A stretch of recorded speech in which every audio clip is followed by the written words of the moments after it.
Okay, hey, welcome back. We are going to take a look at our next projectile set of problems here.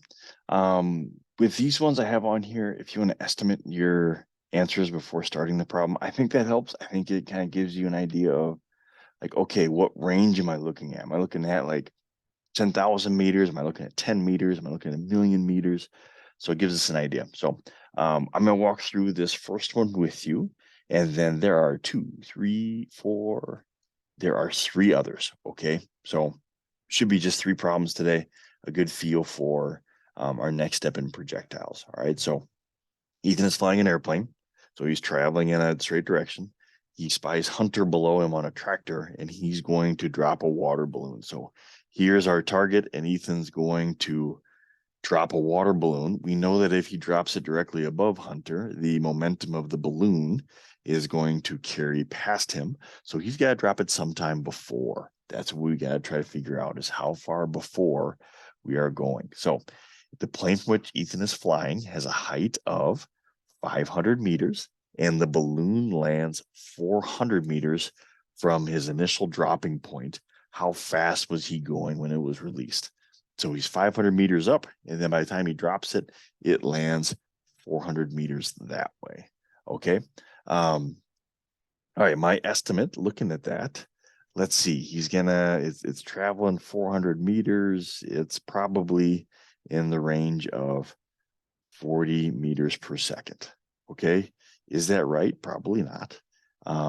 Is it within 100? Yes, I feel like it's within 100 as we're going. So let's solve this sucker. All right. So first up, what we got to do is we need to figure out how long it's in the air. So how long it drops from the airplane. So it's 500 meters up. So our height equals 500 meters.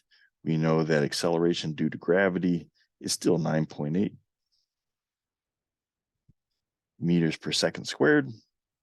And then that should be enough. Yeah, that should be enough to give us the time.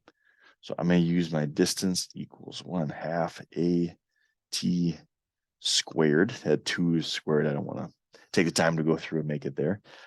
So 500 meters is going to equal 1/2 times 9.8 T. I'm just going to write squared behind it. I feel like that's easier with the appropriate parentheses. So I got to do some math here on my calculator.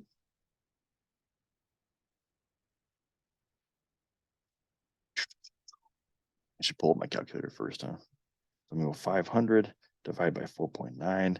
So I get 102 equals T squared. So I'm going to take the square root of 102. It's going to be roughly 10. Yep, 10.1.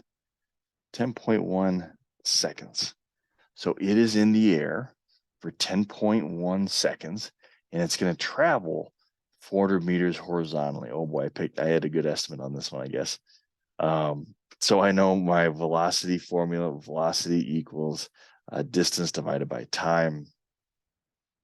We are looking for velocity, but we know it's going to travel 400 meters divided by 10.1. So our velocity is going to equal